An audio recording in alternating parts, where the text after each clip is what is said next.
Hi, I'm Kathryn Andolsek, Associate Editor for the Journal of Graduate Medical Education, and I'm very excited to be here today to speak with Dr. Ellen Meltzer, who's the lead author of our featured article this month, Improving Communication with Surrogate Decision-Makers, a Pilot Initiative. Ellen, thank you so much for being with us today. Thank you so much, Kathy, for having me, and thank you to the Journal of Graduate Medical Education for the interest in this work.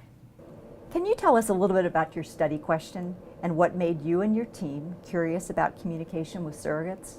So I'm an internist and a medical ethicist, and I realized that as a hospital ethicist, I was often being asked by my colleagues to help them navigate difficult conversations with patients and families, particularly around end-of-life care and goals of care.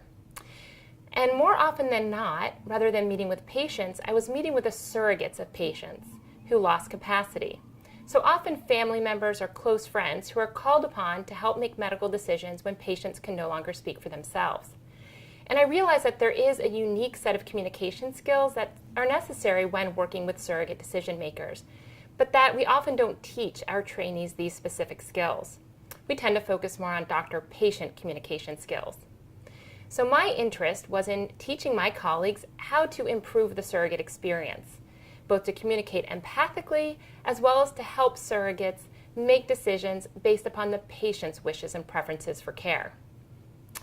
We decided that we would assess at baseline our trainees' abilities to communicate with surrogates and then see whether or not a communication skills workshop would help to improve these skills. So what most surprised you about your findings? I was really surprised that so few residents had actually received prior formal instruction in these communication skills. Only 30% reported prior instruction. And interestingly, those that did have prior instruction did not perform better at baseline than those that had not, suggesting perhaps that this instruction might have been insufficient. I was also surprised when we looked at the feedback from our trainees who participated in the workshop, just how much they enjoyed having the opportunity to practice these skills in a safe and supported environment. The workshop isn't easy. We're talking about difficult topics, end-of-life care.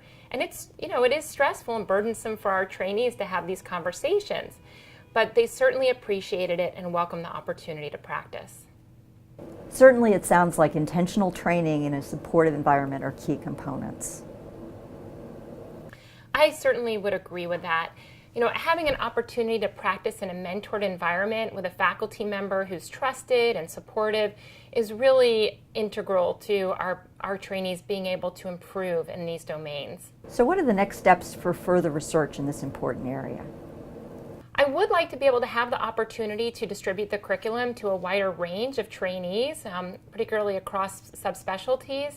I think to be able to have more participants in the workshop, get more feedback, and refine our methodology would be very helpful for us.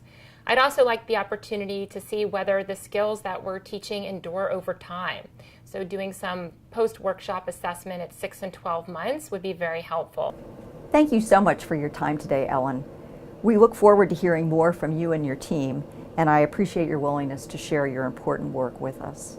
Thank you so much for having me, and of course, for any of your readers out there who are similarly interested in this work, I'd be happy to collaborate and discuss the workshop in further detail. And thanks from the Journal of Graduate Medical Education.